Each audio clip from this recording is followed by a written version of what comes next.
Happy Wednesday and welcome back to another Dinar News video. Sheikh Ali sends a message to al-Sadr.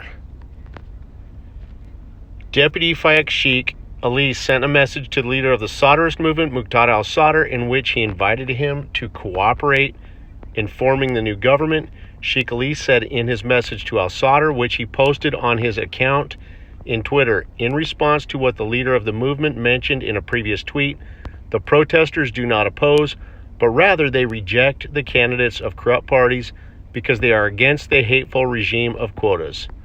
He added, they want a national government and the results of their referendums have been heard by the world. He continued, you have 54 deputies and the demonstrators have 154 deputies. Let's gather them to vote on the interim government later.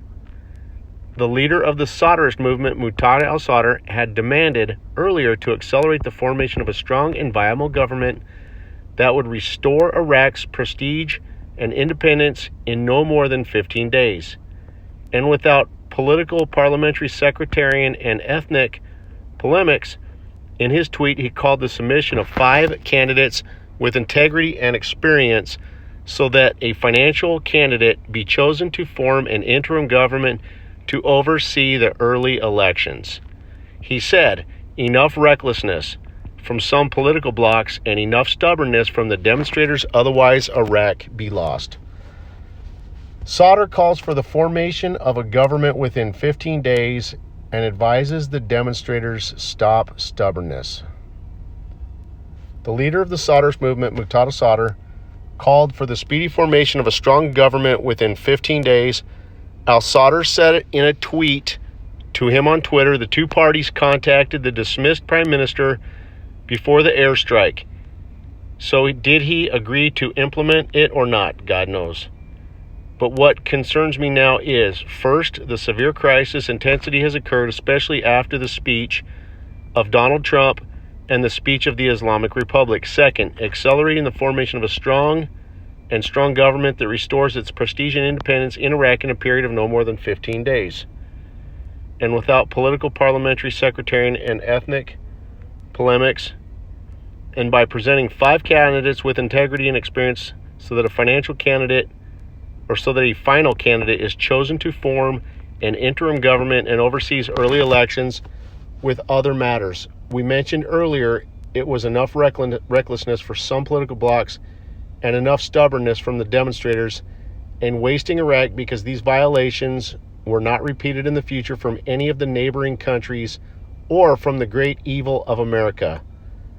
The relentless pursuit to end the presence of the occupier retains its control and increasing influence and its influence in Iraq affairs, so our patience is almost implemented for many interventions that do not take into account the interests of Iraq.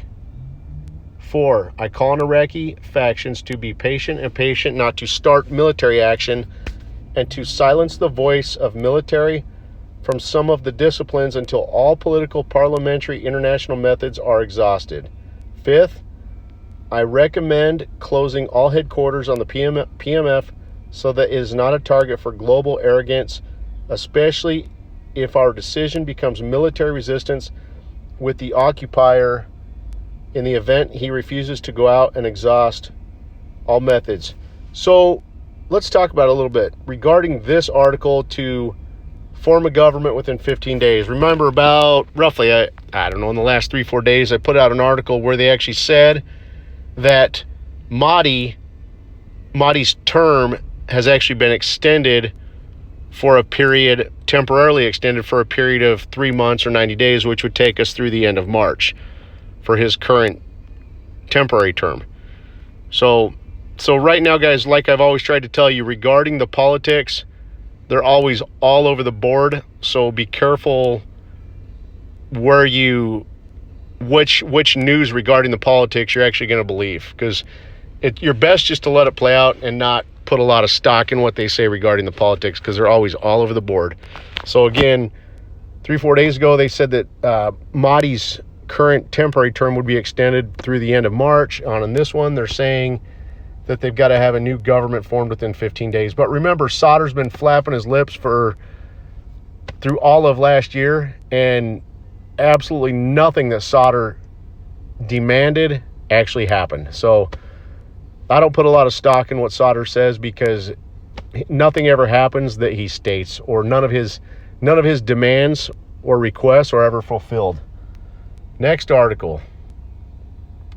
We will impose more economic sanctions on Iran. So what Trump's saying is that he's going to impose more economic sanctions on Iran because they launched missiles or rockets at the 2 U.S. air bases on Tuesday. Now, this article really stands out to me because it says sending the 2020 budget to Parliament does not require the formation of a new government. Okay, the Parliamentary Finance Committee revealed today, Wednesday, a government parliamentary coordination to solve the problem of postponing the transmission of the federal budget for the current year by the government and its approval quickly before Parliament. Member of the committee, Deputy Siem Al-Akwili, told Al-Akbaria that the government's decision regarding the budget related to financial matters to calm the uprising masses in Baghdad and provinces, especially those related returning to the separated armed forces and Ministry of Interior, and other decisions that require the provision of funds, noting that these decisions affected the real final deficit in the budget, reaching more than 25 trillion dinar. She added that the government postponed sending the budget for the purpose of finding a solution to reduce the real deficit, just as sending the public budget to Parliament does not require the formation of a new government, because there is a high committee that includes ministers, parliamentarians, and the financial experts who have the power to send it to Parliament if it is completed by the government. Ali Akwili stressed that the government is in the process of finding a solution to the problems in the budget through a change in the ministry's entitlements, which is where it will transfer funds without any influence. Let's talk about this for a second. Yesterday I showed you, so in this article, one of the things that they said is they were trying to find a resolution for the 25 trillion dinar deficit. Yesterday I showed you that oil around $70 gives Iraq a huge revenue surplus, and that there's a good chance that could most likely resolve all or most of the deficit just in Q1 by itself if oil maintains around $70 a barrel. So they pretty much have a resolution in place for the deficit. And remember, I've already showed you guys at least 2 articles that have told us that the Council of Ministers is done and complete with the budget. They're ready to pass it off to Parliament. Okay, so Parliament would have to do 2 readings and a final vote on the budget. It's only going to take them about 2 months. The 2 months, again, this is my opinion, the 2 months could span from kind of the second half of January through all of February, kind of into the first half of March, kind of in a pattern like that. And I've tried to suggest to you, I feel that they're intentionally dragging out and delaying that budget because they really have more than enough time to get it done. So, and I've also told you about what the significance or importance of the temporary budget is. Okay, that shows and really suggests to us that they're most likely transitioning to a new fiscal year, because they've never, I've been in this 10 years, they've never had to use a temporary or interim budget before. That tells us, because the regular primary budgets normally cover them from January through December, a regular calendar year. Okay, so if the budgets span or go from January through December, they wouldn't need a temporary or interim budget.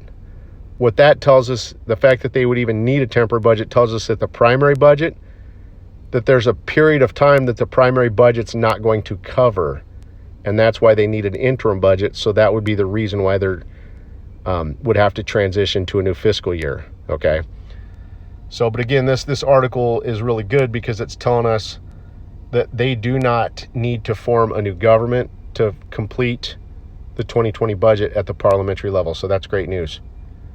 Next article. The OPEC agreement will be implemented by Iraqi oil companies.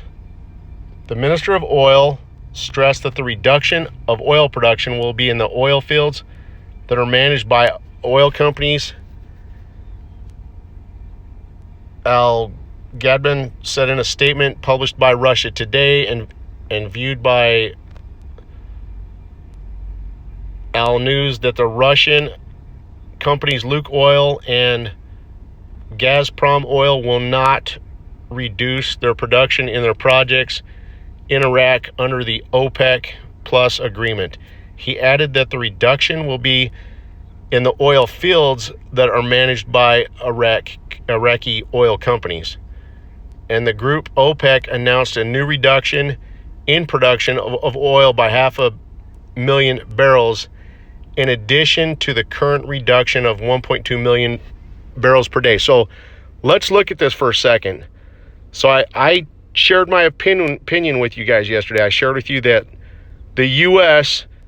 is in agreement with Iraq and maybe some of the other OPEC countries that are all OPEC members to come into agreement and do what's needed and necessary to drive and spike up oil prices.